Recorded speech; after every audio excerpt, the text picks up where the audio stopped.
Buenas noches, familia, qué gusto saludarles de nuevo. Bienvenidos a un jueves más de nuestro estudio de Romanos. Tuvimos las últimas 2 semanas una pausa, Semana Santa y Semana de Pascua, pero aquí estamos de nuevo, como dicen en Ciudad de México, ya se la saben, todos los jueves a las 8 de la noche, hora del centro de México, con nuestro estudio de Romanos. Y hoy, justamente como tuvimos estas 2 semanas de no tener actividad, pues bueno, quiero, como decimos en el argot futbolístico, ¿verdad?, para volver a engancharnos, tener un tiempo especial de preguntas y respuestas, que además ya les había adelantado que mi intención era tenerlo al menos cada mes, mes y medio, y creo que el último fue hace ya como 2 meses y medio, entonces se nos fue alargando el tiempo, justamente porque estamos en Romanos capítulo 12, con los deberes de los cristianos, una enseñanza 100% práctica, y no quería yo interrumpirla con ese tiempo de preguntas y respuestas, pero he visto que ha sido muy productivo, ¿verdad?, de bastante edificación,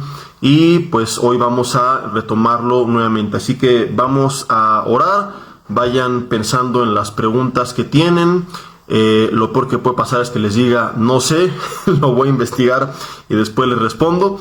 Por ahí quedaron pendientes algunas de la vez pasada, no porque no lo supiera, sino porque fueron muchas, ¿verdad? En un principio, me acuerdo, como 10 minutos no se animaban a preguntar y de repente ¡pum!, se soltaron y quedaron algunas pendientes. Vamos a orar. Dios, te damos gracias en esta noche porque estamos conmigo, porque tú nos das vida. Padre, ponemos en tus manos este tiempo pidiendo que tú nos des dirección, tú nos des sabiduría y entendimiento, y que pueda ser de provecho, de edificación, de bendición para nuestras vidas esta dinámica. Señor, que aún preguntas que hagan otros, podamos nosotros también de ahí aprender, que tú aclares nuestras dudas, Señor, y que todo tipo de distracción, de opresión, sea anulada, sea quitada de en medio, y que únicamente sea tu presencia, Espíritu Santo de Dios, hablando a nuestras vidas. Permítenos que no solamente aprendamos, Señor, de forma intelectual, porque de nada sirve el conocimiento si no se practica, sino que a la par nos des la sabiduría, Señor, para poder aplicar el conocimiento adquirido y que la información se vuelva formación. Pedimos que así sea hecho, Señor, en el nombre de Jesús. Amén. Y bueno, pues bienvenidos nuevamente los que se van integrando. Y bueno, ahí está la primera pregunta, buenísima, cómo escuchar la voz de Dios. Yo compartí una serie entera hace mucho tiempo que era cómo escuchar y distinguir la voz de Dios, precisamente. No sé si por ahí alguien haya subido los audios a YouTube. Hay personas que luego extraen información de los MP3 y la suben porque no se grabó en video. La compartí en Santa Fe ya hace muchos años. Y pues bueno, responder esta pregunta de forma amplia llevaría, como le estoy diciendo, toda una serie. Y yo tengo por ahí un mensaje, ¿verdad?, que está en YouTube, que se llama, con signos de interrogación, Dios me dijo, donde podemos ver, sin tener que escuchar toda la serie, como algunas pautas para saber cuándo el Señor nos está hablando. Entonces, en resumen, quiero tratar de responder sin tomar más de 3-4 minutos. En Hebreos, ¿verdad?, en el primer capítulo, los primeros versículos dicen que Dios, habiendo hablado muchas veces, de muchas maneras, nos habla en estos tiempos a través del Hijo.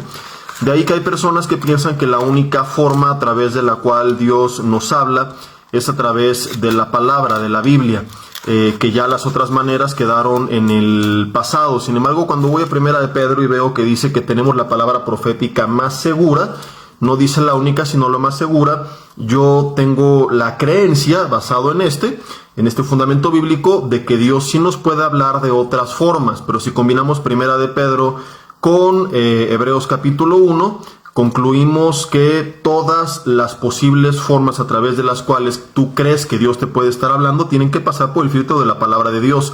Porque Dios no se va a contradecir, Dios no te va a decir una cosa a través de un sueño de una persona que contradiga un principio bíblico, ¿no? Entonces, si un soltero, por ejemplo, cree que Dios le está hablando y que esta es la chava que tiene para mí porque soñé con ella y vi una visión, pero no es cristiana, pues bueno, la Biblia dice no te unas en yugo desigual, entonces ora para que primero venga Cristo, ¿verdad? Todo aquello que tú crees que viene de Dios tiene que pasar por el filtro de la Biblia. Hoy, desafortunadamente, pues hay una ola de pseudoprofetas que, como dice Jeremías 23, andan proclamando Dios me dijo, Dios me dijo, Dios me dijo, y a la ambición de su propio corazón. Ojo que ahí en Jeremías 23, para no extendernos más, da una, digamos, fórmula o un consejo importante para que tú puedas tener la certeza de que esa posible forma, sea que alguien te dijo, que fue la palabra, que crees que Dios está hablando de tu corazón, tú puedas tener la certeza que viene de Dios. Dice que si hubieran estado en lo secreto, habrían hecho oír mi palabra a mi pueblo y mi pueblo se habría vuelto de su mal camino. O sea, definitivamente no vas a escuchar la voz de Dios si no tienes intimidad con Dios. Si no hay una vida de oración, una vida de estudio de la palabra, esos sentimientos, emociones, pensamientos, lo más probable que vengan de tu carne, de tus emociones y no de parte de Dios. Entonces yo sí creo que Dios puede hablarnos pues a través de una persona, a través de una visión, a través de una palabra a nuestro corazón, pero toda posible forma sí o sí tiene que pasar por un filtro, y el filtro es la palabra de Dios, porque Dios no se va a contradecir. Entonces hay muchas dudas generales que tenemos que vamos a encontrar la voz de Dios en la palabra, ¿verdad? Que no necesitas que un ángel se te aparezca, pero a veces hay ciertas cosas muy específicas, como por ejemplo, ¿no? Tienes dos opciones de trabajo y las dos pasan por todos los filtros de la Biblia. Dices, ¿cuál es la que Dios tiene para mí? ¿No? O eres un soltero, una soltera esperando tu ayuda idónea y hay dos o tres que pasan por todos los filtros bíblicos y pues ni modo que te vuelvas mormón y que con los tres, ¿verdad? O que apliques el método David y Salomón del Antiguo Testamento y todas tus mujeres. Entonces dices, ok, si Dios me habla a través de la Biblia, pero estas dos opciones pasan por el filtro de la Biblia, ¿cómo Dios me va a hablar? Y es ahí donde yo creo que entran otras posibles formas, pero si no tenemos una vida de oración, pues va a ser difícil que nosotros podamos distinguir cuando algo viene o no de parte de Dios. Una característica de la voz de Dios es que muchas veces lo que te habla no te va a gustar. A mí me da risa cuando escuchas a los pseudoprofetas modernos, porque siempre es Dios dice, vas a ser famoso, millonario, y vas a ir a las naciones, etcétera, y es pura adulación y puro humanismo, cuando realmente los profetas del Antiguo Testamento pues confrontaban, llamaban al arrepentimiento. Y digo yo, ¿a poco tienes un profeta en una iglesia de 1000 personas y a poco a ninguno Dios le llamó al arrepentimiento? ¿A poco Dios no llamó a volverse a Él? Generalmente los profetas del Antiguo Testamento hacían un llamado a volverse a Dios, y hoy es más un llamado a adular al ser humano, y que te das cuenta que los profetas modernos pues se parecen más a los falsos profetas de Jeremías 23 que a los verdaderos profetas del Antiguo Testamento, ¿no? A la ambición de su corazón y dicen, Jehová dijo a los que le irritan, paz tendrán, no vendrá mal sobre ustedes, y pues esto no viene de parte de Dios. Entonces, puedo resumirlo en que si tú tienes una vida de oración, buscas una vida en santidad, en la presencia de Dios, tú vas a darte cuenta cuando algo viene de parte de Dios. Yo varias veces en mi vida, cuando he tenido duda en toma de decisiones y estoy en esta búsqueda de la voz de Dios, de la respuesta de Dios, pues es evidente cuando Dios te confirma que esa es su voz y utiliza muchas formas. Y continuamos con la siguiente pregunta. Dice, ¿cómo supo Eva que no debía comer de lo prohibido si ella fue creada después de Adán? Bueno, porque Dios se los dijo y Dios le encargó al hombre también que él se hiciera responsable de esto. Entonces Adán también tenía la responsabilidad de instruir a Eva. Pero si nos damos cuenta, en Génesis se describe primero la creación del hombre de forma general y luego de forma detallada, y ya cuando se crea a los dos, Dios le da la indicación a los dos. Preguntan después, mi vecino me está haciendo santería y se me duerme el cuerpo, me ruge el estómago en las madrugadas. Dice, escucho prédicas diario y no cede, casi no duermo, ya bajé 10 kilos de peso. Bueno, hay que recordar que ninguna arma forjada, Isaías 54:17, va a prosperar en contra de nosotros. Romanos 8:32, los que aman a Dios, si Dios es con nosotros, ¿quién en contra de nosotros? Decía Pedro, ¿quién nos puede hacer daño si nosotros seguimos el bien? Entonces lo primero que tenemos que hacer, ¿verdad? Número uno, cuando una persona está siendo víctima de un trabajo de brujería, de hechicería, cerciorarnos que esa persona ha entregado su vida a Cristo, porque a veces nos dicen, oye, pueden ir a casa de mi abuela, de mi tío para orar, y bueno, si esa persona no entregó su vida a Cristo, está cediendo lo que conocemos como derechos legales. Acuérdense en el libro de los Hechos que llegan unos exorcistas ambulantes y dicen, les conjuro por Jesús, el que predica Pablo. Y dice el espíritu demoníaco, los espíritus, a Pablo conozco y a Jesús, pero ustedes quiénes son, y salieron todos arañados, ¿verdad? Entonces, número uno, la persona tiene que estar en Cristo, asumo que en este caso así es.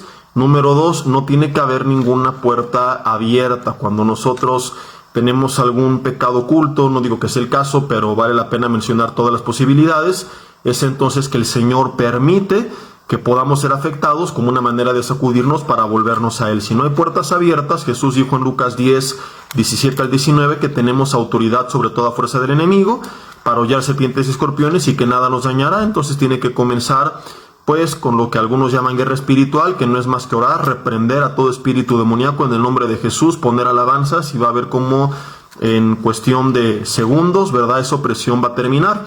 Tenemos el caso, primer libro de Samuel, capítulo 16, de Saúl, que era atormentado por un espíritu malo, y cuando David tocaba el arpa, porque evidentemente conforme los salmos sabemos que tocaba alabanzas, tocaba el arpa, el espíritu malo se iba de Saúl. Satanás no soporta la alabanza le recuerda que es un enemigo derrotado, y por eso que en el mundo espiritual trae libertad. Por eso los salmos dicen: entra por sus puertas con acción de gracias y por sus atrios con alabanzas, ¿verdad? Entonces es una guerra en la que es más fuerte el que esté en nosotros que el que esté en el mundo, y tenemos nosotros pues que platicar también con los miembros de nuestro hogar. Si no hay como hubo en el pueblo de Israel después de tomar Jericó, perdieron la batalla contra Ai porque había un anatema. Entonces pues es una oportunidad de ponernos a cuentas con Dios, de analizar nuestro corazón, y si no encontramos nada, pedirle a Dios en oración, quizá tomar un tiempo de ayuno y oración para buscar la dirección de Dios y decirle: Señor, o sea, hay algo en mi casa que tengo que sacar, hay algo en mi vida, no solo en mis acciones, sino como David oraba, en mis pensamientos, en mis sentimientos.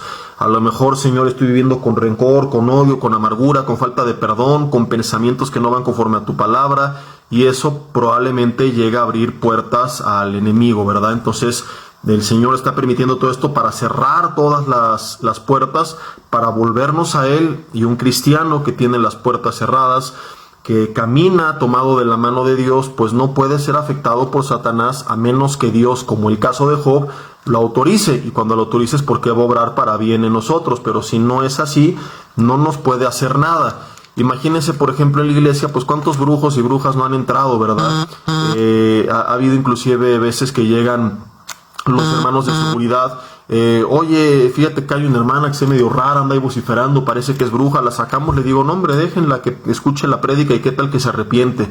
Pero que si los hechizos, que no sé qué, y les digo: déjenla porque no tenemos miedo, porque no nos puede hacer nada. Y hemos encontrado abajo de las sillas ahí pentagramas y estampas y cosas así en el pasado, pero descansamos justamente en la protección de Dios. Salmo 91, ¿verdad? El ángel de Jehová acampa alrededor de los que le temen y les defiende. Entonces, en resumen, pues es una vida en la presencia de Dios, una vida de alabanza, una vida de santidad, y tomar la autoridad que Dios nos ha dado.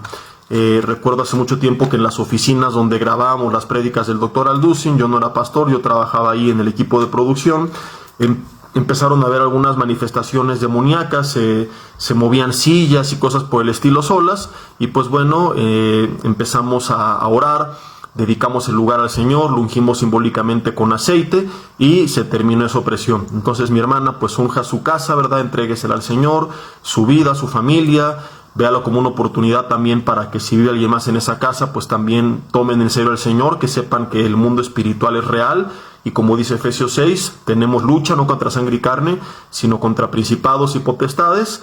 Y ahí en Efesios 6 pues habla de la armadura del Espíritu, y vale la pena repasarla, ¿verdad? Una vida en la palabra, una vida de fe, una vida con la paz que da la salvación, etcétera, etcétera.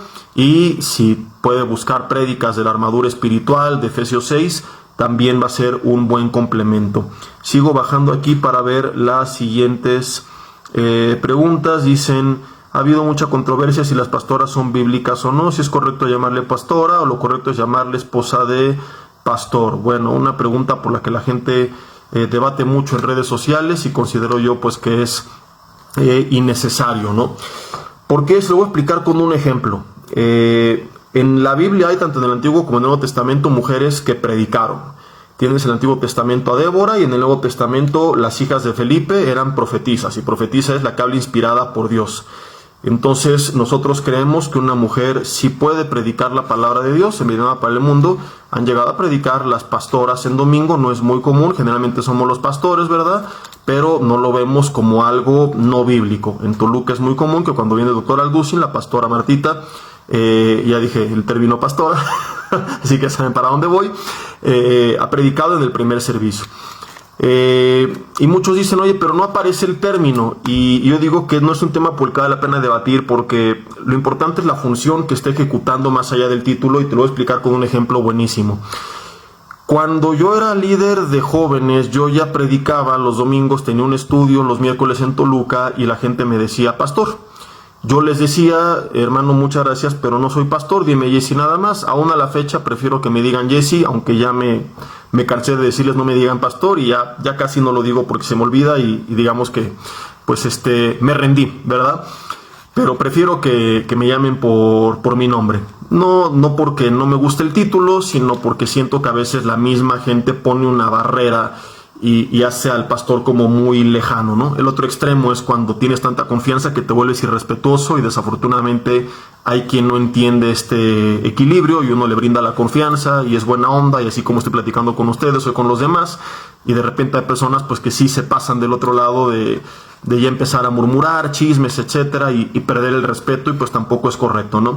Pero lo que iba es que yo les decía, no me digas pastor, dime Jesse, no soy pastor, y me decían, pero es que aunque no tengas el título, tú eres mi pastor porque tú me pastoreas. ¿Qué hace el pastor? Pues va guiando a las ovejas, ¿no? Entonces, tienes algunos pastores, entre comillas, que tienen el título, pero no ejercen la función, que el Antiguo Testamento, dice en Isaías, pues se pastorean a sí mismos, ¿verdad?, que solamente buscan su propio bienestar y no el de la congregación. En ese caso, de nada sirve que hayan sido ungidos y que tengan el título oficial y la credencial si no están ejerciendo la función. Para mí es más importante la función que el título, y esta fue, si no recuerdo, hace algún tiempo, la respuesta maravillosa que dio la pastora Martita Alducin cuando preguntaban esto. Decía, no necesito un título para hacer lo que Dios me ha mandado a hacer. Entonces, pues yo en lo personal digo, si una mujer está guiando a otras mujeres, está como el pastor a las ovejas, dirigiéndolas, aconsejándolas, tenga o no el título, está ejerciendo la labor de pastorear.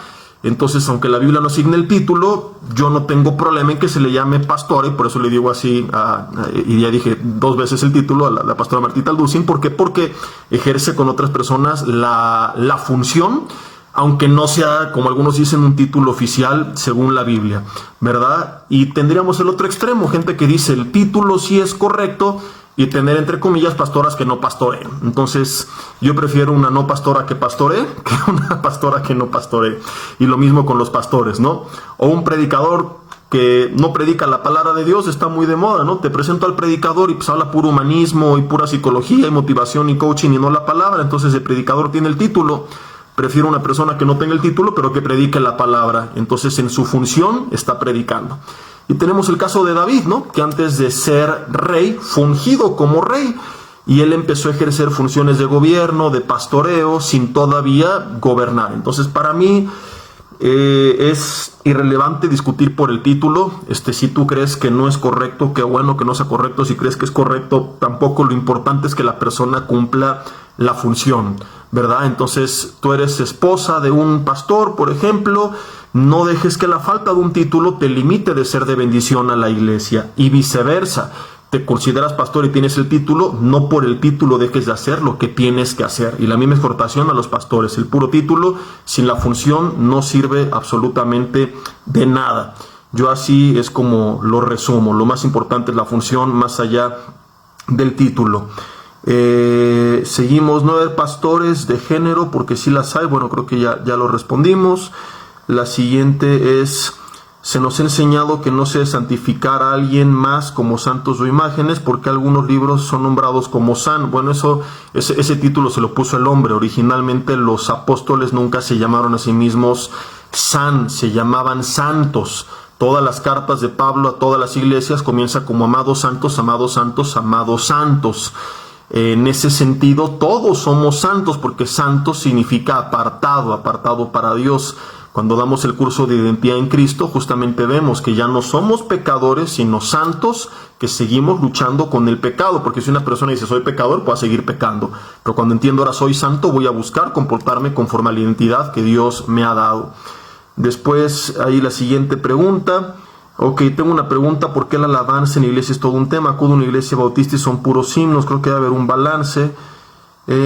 Dice, pero ¿qué dice la Biblia sobre sí que no para alabanza? Porque la verdad creo que alabanzas fuera de himnos que exaltan a Dios. Igualmente, exactamente, todo lo que respira, dicen los salmos, alaba a Jehová. No hay tal cosa como que ese instrumento es del diablo, porque el diablo, como ser creado, no puede crear, solo alterar, distorsionar, corromper lo que Dios ha creado. Romanos 14:14 dice, nada es inmundo en sí mismo. Y ves en el Antiguo Testamento que Dios mandaba que la alabaran con címbalo, salterio y arpa, y que algunos de estos instrumentos son de origen mundano, y que algunos de estos, Isaías dice, estaban presentes en las borracheras de los incrédulos. Entonces, no por eso Dios se contamina, porque el problema no es el ritmo o el instrumento, sino a qué énfasis le estás dando, ¿verdad? Si para adorar al mundo, para predicar la inmoralidad o para exaltar el nombre de Dios.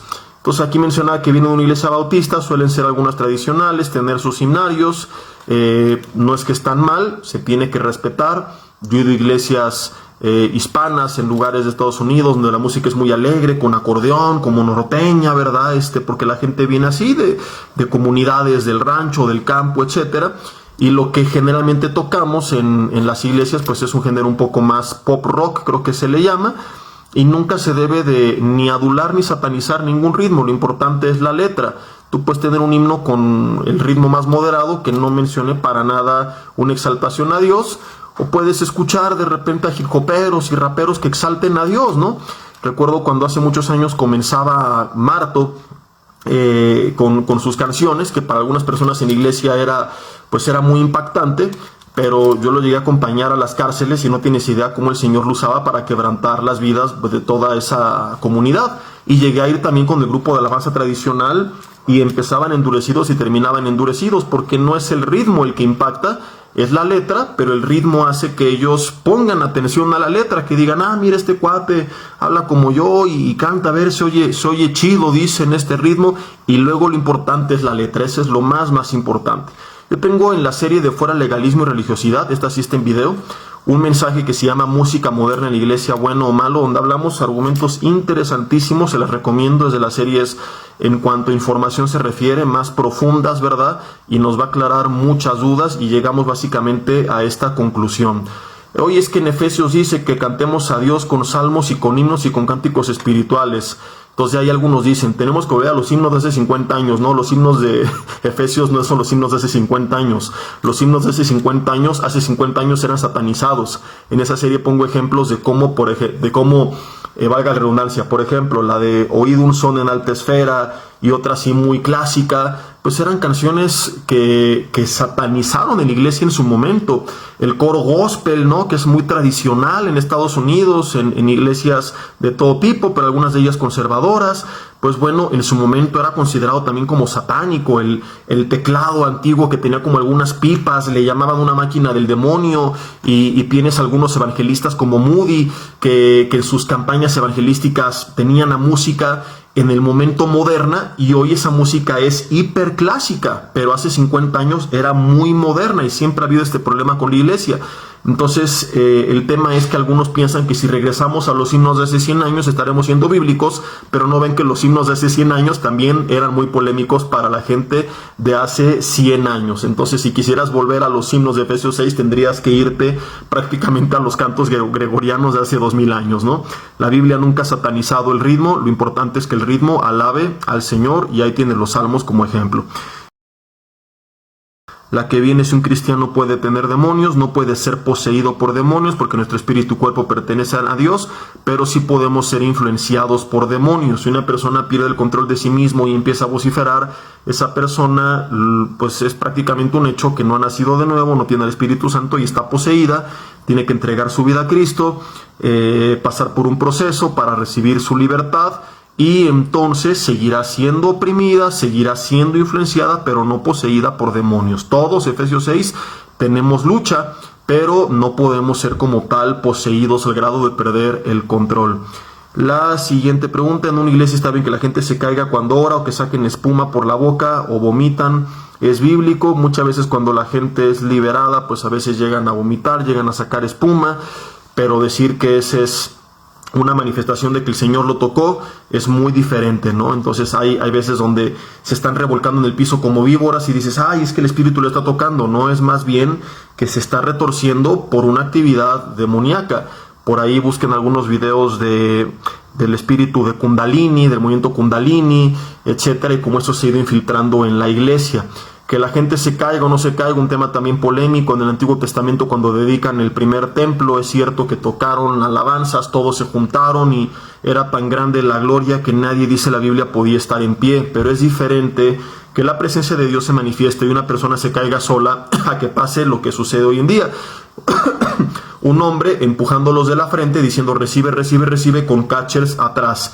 En estos casos podemos decir pues que hay más una manipulación humana que realmente un toque de parte del Señor. En Villanueva muchos años pasó esto, y alguna vez el pastor Martín sabiamente dijo: a partir de hoy se terminan los catchers. Si el Espíritu Santo le está tocando, no lo va a descalabrar, ni modo que el Espíritu toque a alguien para matarlo. Entonces dijeron: hermanos, de hoy en adelante no va a haber catchers atrás, que recibían a los que se caían, y pues la gente se dejó de caer, ¿verdad? Hemos tenido de repente reuniones donde hasta en prédicas, de repente, que la gloria de Dios se vuelve muy tangible, y que la gente hasta se cae de su propia silla sin que nadie tenga que pasar a su lugar. De ahí a llamarlos al frente y recibe, no es una práctica que nosotros vemos en la Biblia, ¿no? Andar empujando a los demás, cosas por el estilo, sí, definitivamente pues no aparece ni de forma explícita ni implícita en los principios de las prácticas de la iglesia primitiva ni del Antiguo Testamento. Repito, es diferente que la gloria se manifieste y solito una persona se caiga, a que tú ya empieces a manipular todo esto. Siguiente pregunta.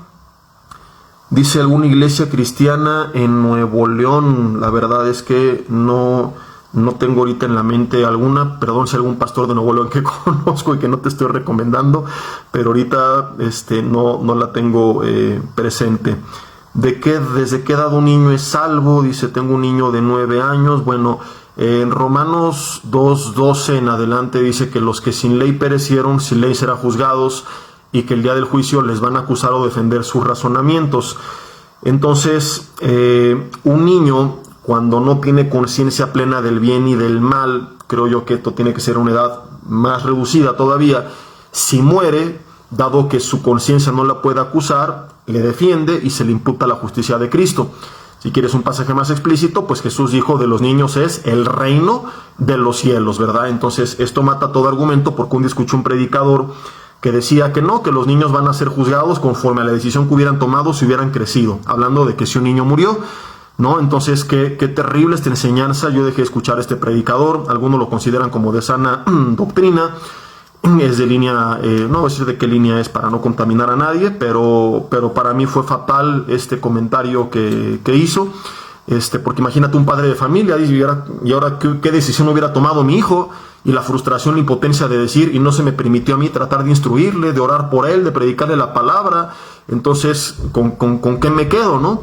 Pero es una enseñanza bien legalista, bien religiosa y antibíblica. Entonces vuelvo al punto, sin necesidad de debatir tanto. De los niños es el reino de los cielos y punto.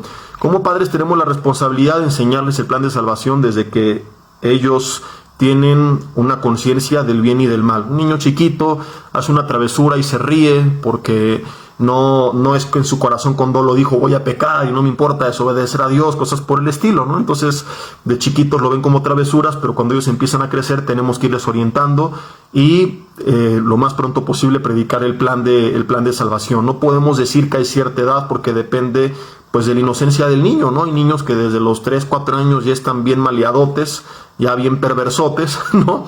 Y hay niños de 6, 7 años bien inocentes, que sus padres han mantenido pues con un corazón puro. Platicamos mi esposa y yo hace unos días justamente de la alegría que nos da pues ver que hay inocencia en el corazón de nuestra chiquita, que tiene 10 años. Claro que ya la llevamos a Cristo y ella tiene plena conciencia del bien y del mal, pero te encuentras que otros niños de esa edad ya andan que si el novio y el niño, que si está guapo y la música que escuchan, etcétera, y ella es algo que está todavía muy lejano en su mente y en su corazón, ¿no? Entonces, a veces los padres tienen la culpa con la música que les ponen. Empiezan desde chiquitos los papás, a los 4 años: mira esa niña, está bien bonita y no sé qué. Entonces empiezan ya a quererlos avanzar, a veces a sexualizarlos también, a vestir a las niñas de 6 años como si fueran ya jovencitas, modelos, cosas por el estilo. Tenemos que tener mucho cuidado en mantener la inocencia de nuestros niños y permitir que ellos vayan pues respetando su proceso. Vamos a ver la siguiente pregunta. ¿Puede Dios cansarse de una persona que ha desobedecido muchas veces? No, Dios no se cansa. Si hay un arrepentimiento genuino, Lamentaciones 3:23 dice que su misericordia se renueva cada mañana. Pero sí, Proverbios 1 dice: por cuanto llamé no respondiste, te hablé. Te lo voy a leer textualmente para no parafrasearlo, porque es muy fuerte este pasaje. Dice, entonces yo me reiré en tu momento de prueba y me voy a burlar cuando venga sobre ti como un torbellino lo que temes. Y este pasaje es muy polémico y vale la pena aclararlo porque podría darnos esa idea. También por ahí otro que no recuerdo dónde está, que dice, buscad a Jehová entre tanto que puede ser hallado, clamad entre tanto que está cercano. Dice Proverbios 1:24, por cuanto ya a mí no quisiste oír, extendí mi mano y no atendiste, sino que desechaste mi consejo, yo también me reiré en tu calamidad. Y después dice el 28, me llamarás y no responderé, me buscarás de mañana y no me hallarás, porque aborrecieron la sabiduría y no escogieron el temor de Jehová, ni quisieron mi consejo, y menospreciaron toda reprensión mía. Y sigue hablando cosas bien fuertes. No quiere decir que hay un límite, porque la Biblia diría cuándo es ese límite, sino que estas personas, ojo que el contexto habla de que vino sobre ellos tribulación, vino un torbellino, vino calamidad, entonces claman a Dios. Entendemos que no están clamando porque están arrepentidos, sino porque están viendo a Dios simplemente como un salvavidas, ¿verdad? Muchas gracias, Iván, Isaías 55:6. Entonces ven a Dios como un salvavidas y es lo que hace mucha gente, ¿no? Yo he conocido a personas que llegan a la iglesia y, pastor, si ora por mí, que mi hijo se salve, voy a buscar a Dios. Personas que condicionan a Dios, no están arrepentidas, ¿verdad? Y esa gente, Dios salve o no salva a su hijo, se van a apartar de Dios. Si lo salva, porque ya no lo necesitan. Y si no lo salva, porque se enojaron con él. Toda la gente de Proverbios no es como tal que le colmó la paciencia o excedió el límite, sino que todo el contexto habla de que estuvo la palabra disponible para ellos, la rechazaron. En este momento que están clamando no es porque realmente les interese, sino porque ya vino el problema. Hay gente así que cuando está en crisis, se enferma en el hospital, ay sí, Dios, por favor. Hay videos, ¿no? Y memes en los terremotos de cómo empiezan ahí hasta los ateos, Dios mío, y no es porque realmente lo quieran invocar y entregarle su vida, simple y sencillamente porque les dio miedo y están buscando a Dios como un salvavidas. Entonces sí, Dios no puede ser burlado y quien no se arrepintió genuinamente y clame en ese momento no le va a responder, no lo va a encontrar, se va a cumplir Isaías 55:6, no va a estar ahí, pero no porque Dios diga me colmaste la paciencia, sino porque el que conoce el corazón sabe cuando alguien no está genuinamente arrepentido. Cuando alguien está genuinamente arrepentido, tenemos en la Biblia ejemplos de personas como Pablo, que había escuchado la palabra de Dios, que rechazó a Dios, pero que cuando hubo un arrepentimiento genuino, el Señor lo perdonó. No tirar los perlas a los cerdos es más para nosotros de no perder el tiempo sembrando algo tan valioso con la palabra con quien no vale la pena. La enseñanza es que la semilla se siembra en tierra fértil y si alguien rechazó la palabra, pues bueno, limítate a orar por la persona, deja de perder tu tiempo, de desgastarte y busca a alguien que valore el tesoro que tú le estás predicando, ¿verdad? Dice la siguiente pregunta, que hay personas que afirman que existen otros dioses porque en el Antiguo Testamento lo dice. Inclusive los mormones, quiero complementar esto, dicen que Dios es uno de muchos dioses y que nosotros algún día seremos también pequeños dioses y que tendremos nuestro planeta con nuestros hijos que nos adoren. El Antiguo Testamento, cuando utiliza la palabra dioses, viene del original griego Elohim. Elohim con E mayúscula, traducido con D mayúscula, la del Dios vivo y verdadero. Pero Elohim también con E minúscula se utilizaba para hablar de dioses falsos o de jueces, porque Elohim significa principalmente esto, juez. Dios es el Elohim en el sentido que es el juez supremo de toda la tierra. Hay pasajes donde se traduce como jueces, pero que en el hebreo es Elohims. Entonces hay un salmo, ahorita te digo cuál es, creo que es el 52, pero déjame lo confirmo, de donde los mormones dicen que hay muchos dioses. Es el Salmo 82. Y dice, Dios está en la reunión de los dioses, en medio de los dioses juzga. Entonces aquí dicen, ya ves, sí hay muchos dioses, ¿verdad? Pero si leemos todo el contexto nos damos cuenta de que está hablando de los jueces. Dios pone a los jueces, Romanos 12, para, o no, si es el 13 que hemos estado estudiando, para gobernar, para ejecutar justicia. ¿Y cómo sabemos que está hablando de jueces? Porque después dice, ¿hasta cuándo juzgaréis injustamente y aceptaréis la persona de los impíos? O sea, si nada más lees el primer versículo, Dios está en la reunión de los dioses, parece que está Dios con sus compadres dioses jugando dominó. Pero luego se da por sentado que está hablando de jueces corruptos y dice, defiendan al débil y al huérfano, hagan justicia al afligido, libren al necesitado. Y dice que como no lo hicieron, Dios los va a juzgar a ellos, ¿verdad? Y dice que van a caer como cualquiera de los príncipes. Príncipe significa principales y habla de los gobernantes. Termina diciendo, levántate, oh Dios, juzga la tierra porque tú heredarás todas las naciones. Entonces el Antiguo Testamento habla de otros jueces, habla de dioses falsos, pero no de dioses como conocemos a Dios. El Shema de Israel era Jehová el Señor uno es, ¿verdad? Oye Israel, Jehová el Señor uno es, nada más y no hay otro fuera de él. Pasamos a la siguiente pregunta. Dicen que se puede explicar lo de los padres espirituales. Pues eso no existe en la Biblia. ¿Cómo puedo explicar esto? La gente le llama padre espiritual a aquel que llevó a Cristo a la persona. No, es que él me trajo a Cristo y me empezó a discipular, es mi padre espiritual. Digo, no voy a satanizar el término, no es bíblico. Qué bueno que respetes a la persona que te trajo a Cristo, que te discipuló, pero ten cuidado que no te lleve a ponerlo en una repisa como un ídolo, ¿verdad? Porque no es tu padre espiritual. O sea, de forma simbólica dices, ok, lo utilizan para referirse a aquel que los trajo a Cristo. Es como cuando el domingo decimos, a ver, 2 de alabanza y 2 de adoración. Está mal dicho, ¿no? Porque las 4 son alabanzas. La adoración no son los cantos, es nuestro estilo de vida. Pero para poderlos distinguir utilizamos el término, nada más. Porque es más fácil decir eso que 2 movidas y 2 lentas, ¿no? Entonces, para simplificarnos la vida, así lo resumimos. Otro ejemplo, el domingo, vamos a la iglesia. Está mal dicho, la iglesia somos nosotros. Lo correcto es vamos al lugar donde se reúne la iglesia. Pero sería muy pesado cada domingo. Mi amor, ¿ya estás lista para irnos al lugar donde se reúne la iglesia? Hijos, vámonos, porque ya va a empezar la reunión en el lugar donde se reúne la iglesia. Entonces, para simplificarnos la vida, decimos vamos a la iglesia, aunque ya sabemos que el lugar no es la iglesia, que la iglesia somos nosotros. Entonces, para simplificarte la vida, si es el término con el cual vas a describir a quien te trajo a Cristo, está bien. El problema es que realmente lo veas como un padre. El problema es que a veces ellos en verdad se crean padres y creen que tienen derechos sobre los, en teoría, hijos espirituales. Esto no es correcto. En este sentido, no está bien. Entonces depende para qué lo está usando cada quien, ¿verdad? La siguiente pregunta. Ok, lo complementaron. ¿Es correcto que en estos tiempos los pastores enseñen una paternidad espiritual al grado de llamarles padres? Creo que fue como el complemento a la otra pregunta. No, eso es terrible. Al pastor no se le llama padre. Jesús dijo, a nadie llames padre, porque uno es vuestro padre y está en los cielos. Entonces, por ahí, un tal Maldonado en Miami, ¿verdad?, enseña esto y dice, yo soy tu padre espiritual, y como lo decía hace rato, en ese sentido está mal. O sea, si te refieres al hermano que te trajo a Cristo, y es como una forma de presentarlo, de darle, pues como de reconocerlo, ¿no?, de forma simbólica, digo, simplemente porque te es más fácil decir esto, que él me trajo a Cristo, adelante, pero ya llamarle padre y verlo como padre, eso está muy mal, ¿no? Nuestro padre es uno y el único que tenemos que decir padre como tal es a Dios, nada más. Entonces, la siguiente pregunta. Hay una congregación que pastora a mujeres solteras, si puede ser. Hace ratito hablamos de esto, ¿verdad? Tenemos a Joyce Meyer, por ejemplo, en Estados Unidos.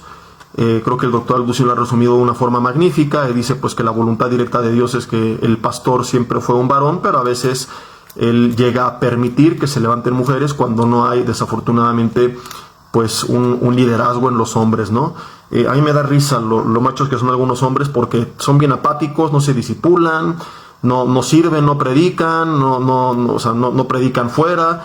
Pero cuando se levanta una mujer, ¿y por qué ella sí, brother? Pues porque a lo mejor está ocupando un lugar que tú has rechazado, ¿no? Entonces, digo desafortunadamente entre comillas, porque qué bueno que las haya, pero es triste ver que en las iglesias los hombres no se aplican y que generalmente es la mujer la que está más metida con el Señor. Vamos a seguir viendo cuál es la siguiente pregunta. Dice, ¿cómo justificó la hija de Faraón que de pronto llegara con un bebé Moisés? ¿O los egipcios sabían que no era de ella? Responder sería inventar, porque la Biblia no lo menciona, solamente dice que ella lo recibe y lo protegió y lo educó y Faraón se lo permitió, ¿verdad? Entonces no sabemos qué argumento le habrá dado. Pero en el cielo le preguntamos al Señor. Hay cosas que Dios no menciona, ¿no? Y Deuteronomio 29 dice que las cosas secretas pertenecen a Dios, mas las reveladas a nosotros no fueron dadas a conocer para que las pongamos en práctica. Entonces no cabe duda que hay muchos misterios que Dios no nos ha revelado, porque si con los que tenemos se nos rompe la cabeza, imagínate con aquello que no fue digno de sernos revelado.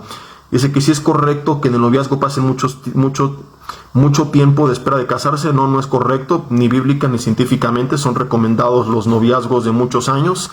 Yo tengo por ahí una serie del noviazgo, si no me equivoco está en redes, se llama Cómo salir de la friend zone. se llama El Ligue Eficaz, y ahí hablo un mensaje justamente de a qué edad es recomendable, a qué edad no es, y explicamos eso, ¿verdad? Que el noviazgo en la Biblia era una relación previa al matrimonio, y que si es previo al matrimonio, a un largo plazo van a acabar o peleándose o cayendo en adulterio. Entonces ya tiene que ser en un periodo en el que la persona está próxima a poder sostener un hogar, por si Dios les confirma que han de casarse en un mediano o corto plazo, no largo plazo. A largo plazo van a arruinar una bonita relación, y hay estudios de esto que recomiendan que no haya noviazgos largos justamente por eso, ¿verdad? ¿Qué pasa con las promesas que se hacen a Dios si no se cumplen? Pues no la cumpliste. ¿Qué pasa? La Biblia dice que mejor no digas nada, que digas algo que no vas a cumplir. Entonces, ¿qué pasa? Pues bueno, no es de que Dios te manda un rayo del cielo, pero pues sí es una exhortación para no andar haciendo promesas a la ligera, ¿verdad? Para no andar, Señor, te prometo esto, aquello y el otro. La Biblia dice que tú sí sea sí, que tú no sea no, y punto. No andemos ahí nada más prometiendo. ¿Cuánto tiempo dura el ayuno? ¿Qué tipos de alimentos se deben de consumir en él? Esta pregunta es bien interesante. De hecho, Abby, mi esposa, me pidió que comparta con las mujeres del ayuno. Prontamente compartir un mensaje entero, pero en resumen, en la Biblia hay diferentes ayunos. Tienes el ayuno de Daniel, que era un ayuno parcial, no se limitó totalmente de alimentos, sino que comía frutas, legumbres y agua. Tienes el ayuno de Jesús, el ayuno más severo que podemos ver, que fueron 40 días en el desierto sin comida, únicamente bebiendo agua. Es bien importante aclarar de entrada para qué es el ayuno. El ayuno no es para torcerle la mano al Señor y que Dios responda, porque Dios no funciona con huelgas de hambre. A Dios lo mueve la fe, no las lágrimas, ni la huelga de hambre de los demás. Siempre en la Biblia aparece el ayuno de la mano con la oración previo a una decisión importante o al inicio de una etapa importante. Por ejemplo, cuando el pueblo de Israel iba a ir a la guerra, Josafat ayuna junto con el pueblo y ora, buscando la dirección de Dios. Cuando iban a elegir cuando ungieron a Pablo, dice que ayunaron y oraron. Cuando Jesús inició su ministerio, ayunó y oró. Y son los ejemplos que se vienen ahorita a la mente, y ahora que comparta te los daré bien y te leeré los versículos, pero siempre va de la mano el ayuno con la oración, porque el ayuno es para buscar la dirección de Dios, que fue lo que hizo Daniel. Es para buscar la dirección de Dios previo a una decisión importante, el inicio de un año, de un nuevo proyecto, de un nuevo empleo, lo que sea. Entonces, de entrada, si no vas a tener la oportunidad de estar en oración y vas a estar con actividad física, trabajando, no es recomendable el ayuno. ¿Por qué? Porque te vas a poner mal físicamente y no por haber ayunado vas a mover el corazón de Dios. Repito, no es huelga de hambre. El ayuno es para nosotros, no para Dios. Es para ser más sensibles a la voz de Dios, porque es una forma de debilitar la carne y podernos fortalecer espiritualmente y ser más sensibles a lo que el Espíritu nos quiera hablar. A mí me gusta, digo, no lo digo así como presumiendo algo, sino porque es parte de lo que están preguntando. Los domingos que puedo, pues no comer hasta después de predicar. Yo lo he percibido, me doy cuenta que estoy como más sensible justamente pues a la voz del Señor y a la dirección de Dios. Entonces digamos que es un momento en el que puedo estar orando, enseñando la palabra y ayunando. Pero hay veces en los que amanezco medio cansado, tuve un sábado pesado, me siento mal, como el domingo pasado, y sí desayuno y no pasa nada, también Dios me usa. No vas a ser más o menos espiritual por haber o no ayunado. Entonces es importante que entendamos esto, porque hay gente que va a trabajar como si nada y dice estoy ayunando, te vas a desmayar, te va a hacer mal. No es necesario, búscalo en un tiempo que tengas un día libre, en unas vacaciones, tu día de descanso, y de ahí puedes irlo incrementando, ¿no? Hay gente que dice, voy a hacer un ayuno parcial, únicamente frutas, verduras y jugos. Siguiente paso, un ayuno de puros líquidos y toma licuados, jugos. Siguiente paso, un ayuno de pura agua como el de Jesús. Lo importante es que sean momentos donde tú estás buscando la dirección de Dios. ¿A quién se lo recomiendo yo? A personas que tienen incertidumbre, dudas, voy a tomar esta decisión, voy a iniciar este proyecto, y que ayunen pues para poder ser más sensibles a esa dirección de Dios. Este es un resumen. Todas las preguntas obviamente pueden abarcar un tema entero. Discúlpeme si faltó algo y por ahí no falta el teólogo del terror, ¿verdad? Y esto no lo dijiste, ¿no? Y también te faltó este versículo. Entonces estoy tratando como de ser muy conciso para responder la mayor cantidad de preguntas posibles. Dice que Mateo 25 se abrieron los sepulcros y muchos cuerpos de santos que habían dormido se levantaron después de la resurrección y vinieron hacia la ciudad. Dice que no entiende si resucitaron física o no. Bueno, si la Biblia dice que fueron físicamente, fue físicamente, ¿verdad? No hay indicios para creer que es espiritualmente, porque habla de una resurrección física. Dice que hay de buscar a Dios más por miedo que por amor. No es mi caso, pero veo que muchas veces se infunde miedo en la gente para que le siguen. Es terrible. Yo muchas veces seguí a Dios más por miedo de irme al infierno que por ganas de irse al cielo. Yo hoy les he dicho, no tengo miedo del infierno, lo que tengo terror es perderme la oportunidad de pasar la eternidad con un Dios tan grande y tan bueno como el nuestro. Primera de Juan capítulo 4 dice que el perfecto amor echa fuera todo el temor, de donde el que teme no ha sido perfeccionado en el amor. Y si lees el contexto, habla del amor de Dios y el temor que a veces teníamos cuando estábamos bajo la ley. Entonces sí, no es correcto que una persona siga a Dios por temor. No por eso dejaremos de predicar del infierno, es una realidad, ¿verdad? Y de que sin Dios no hay bendición, pero no tiene que ser esa nuestra motivación, porque bíblicamente lo que nos lleva al arrepentimiento, Romanos 2, versículo 4, no es el miedo, sino es el amor de Dios. Desde el Antiguo Testamento lo vemos en el libro de Oseas, con la historia de Oseas y su esposa, que Dios le anuncia que le iba a engañar y que aún así la tendría que amar y perdonar y restaurar. Y ahí es donde nace el pasaje que menciona: te atraeré a mí con lazos de amor, aunque tú no me conociste. Entonces, Romanos 2.4 dice que su benignidad la que nos guía al arrepentimiento. Cuando una persona entiende la gracia de Dios, el amor de Dios, naturalmente la reacción de alguien que en verdad lo creyó y lo entendió, dice: oye, ¿sabes qué? Dios, eres tan bueno, tan misericordioso, has sido tan bondadoso, tan paciente conmigo, que cómo voy a seguir yo apartado de ti, ¿no? Entonces su amor nos atrae. Y se cumple también lo que dice Primera de Juan 4, que nosotros le amamos porque Él nos amó primero, su amor nos conquista. Entonces sí, un cristiano que siga a Dios por temor, lo más probable es que pronto se aparte de la fe. Y lo que lo va a traer de vuelta es entender el amor de Dios. No es correcto manipular en base al miedo. Y si hay congregaciones donde si te vas de aquí, pierdes la bendición, y aquí naciste, aquí te bautizaste, aquí te casaste y aquí te tenemos que enterrar. No, mira, la bendición viene de Dios, no de la iglesia donde estás. Yo les he dicho: ve a donde quieras, pero en un lugar que prediquen la palabra de Dios. No podemos manipular a nadie. Digo, si se van, despídanse, porque también luego hay hermanos que te enteras que están en otro lado y ni se despidieron, y dices: oye, ni la que hacía el aseo en el hogar fue así, ¿verdad? Tiene la fama de que se va sin despedirse, pero a veces hasta ellas son más decentes que muchos hermanos, que de repente ¡prum!, ya desapareció y está en otro lado. Entonces, pues al menos tengan la decencia de decir: pues pastor, muchas gracias, ¿verdad? Por su tiempo, por los años que estuviste aquí para mí, ya me voy y no pasa nada. Yo he tenido buenos amigos que se fueron a otra iglesia y seguía con la relación y nos seguíamos viendo, y algunos regresaron, otros no, y nos seguimos viendo y no pasa nada. Yo tengo discípulos de otras congregaciones y no pasa nada. Tengo discípulos que van a otras iglesias y no pasa nada, ¿verdad? Pero bueno, ya no seguimos metiéndonos más con ese punto, porque creo que ya respondimos la pregunta. Dice: ¿qué significa cuando Séfora llamó a Moisés esposo de sangre? Ese está bueno, lo voy a marcar, lo tengo que leer porque la verdad es que no recuerdo el contexto, te inventaría. Pero vamos a investigarlo, por qué se utiliza este término, y con mucho gusto lo respondemos.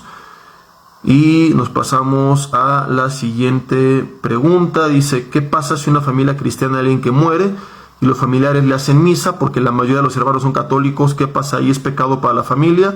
Pues está pecando la familia, pero el muertito ni le va ni le viene, ¿verdad? O sea, realmente no imagino a Dios en el cielo: oye, compa, no puedes pasar porque te están haciendo una misa y eso es pecado. Pues ni modo, ¿verdad?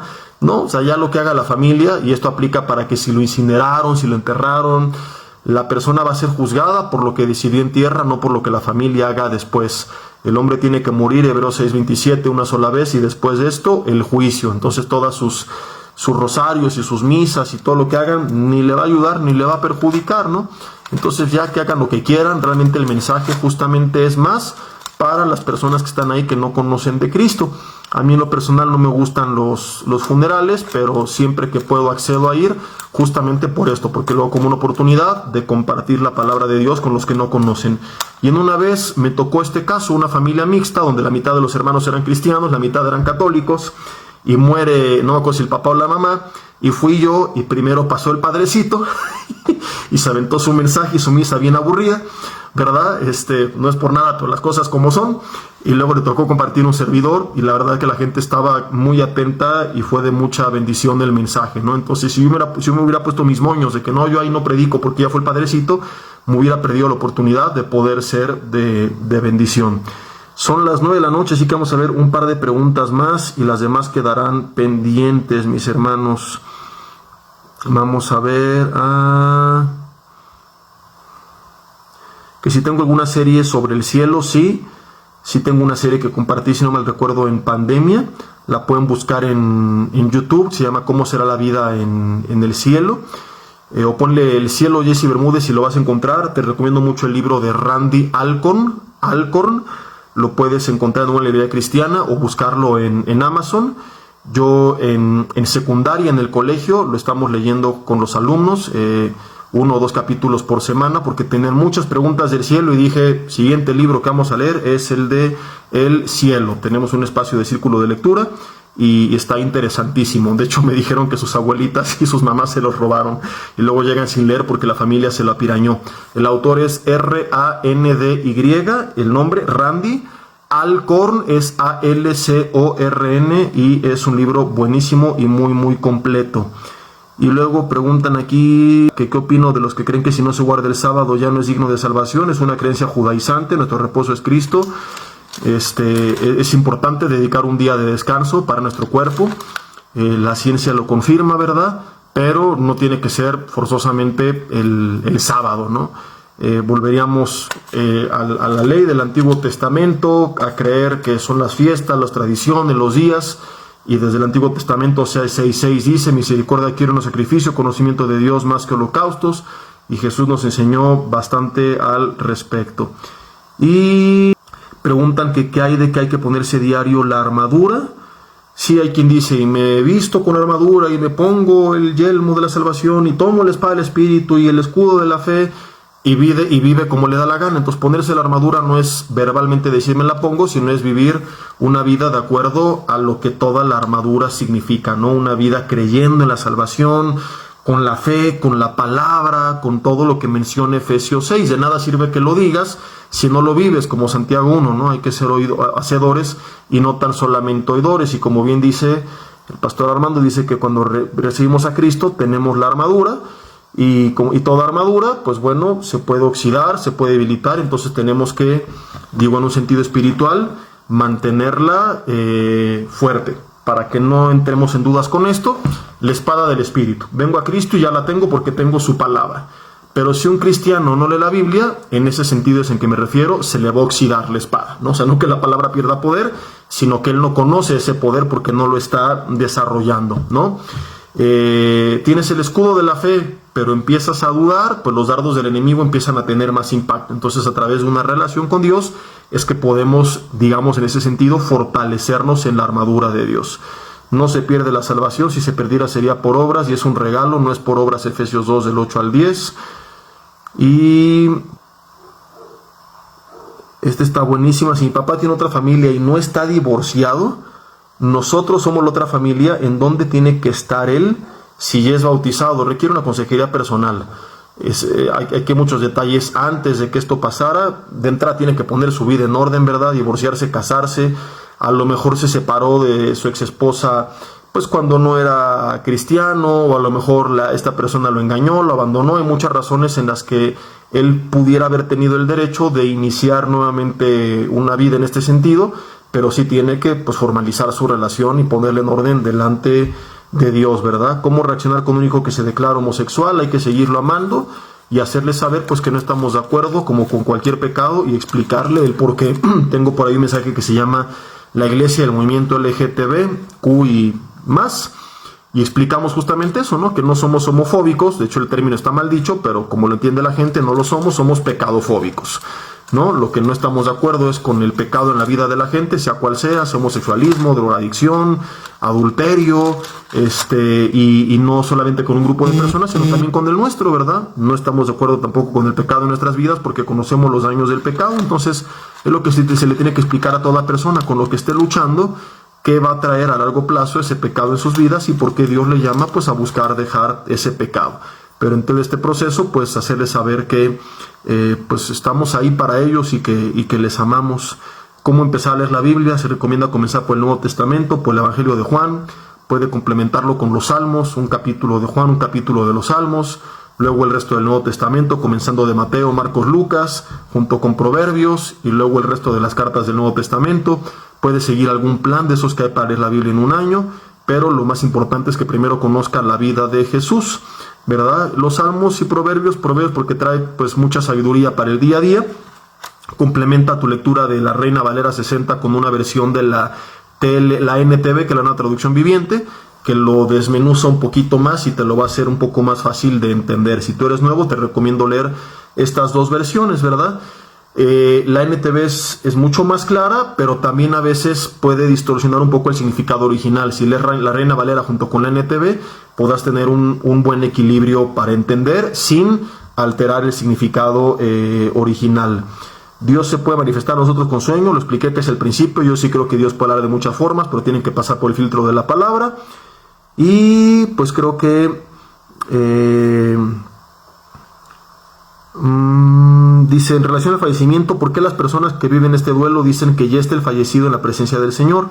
¿No se supone que está a la espera del juicio? La persona que partió en Cristo va directamente a la presencia de Dios, y en el día del juicio del trono blanco simplemente lo que se va a ver es los galardones que nos tocan y las coronas que nos tocan. Los que no están en Cristo sí es para ser juzgados, pero la persona al partir en Cristo, recuerden a Jesús con el ladrón al lado de la cruz: hoy estarás conmigo en el paraíso. Vamos inmediatamente a la presencia de Dios. Y bueno, creo que ahora sí alcanzamos la gran mayoría. Si por ahí alguna no la respondí, vuélvemela a escribir para que quede al final y las puedo ubicar, y la próxima sesión comenzar con ellas, ¿ok? Vamos a orar. Avisos nada más. Mañana recuerden que tenemos en Toluca reunión familiar, es 7:50 la alabanza, y luego tenemos el grupo de jóvenes, adolescentes, jóvenes de 13 a 17 años y 18 a 25, y luego los mayores de 25 años. Hay un grupo también para mujeres con compañero de excelencia, que no tienen a lo mejor un compañero terrenal, que están viudas, divorciadas o solteras y ya de edad avanzada, y la idea es que tengan un bonito grupo de amigas y mensajes de acuerdo a esta necesidad, ¿verdad? Y tenemos el grupo para matrimonios también. El domingo nos vemos en nuestros 3 servicios.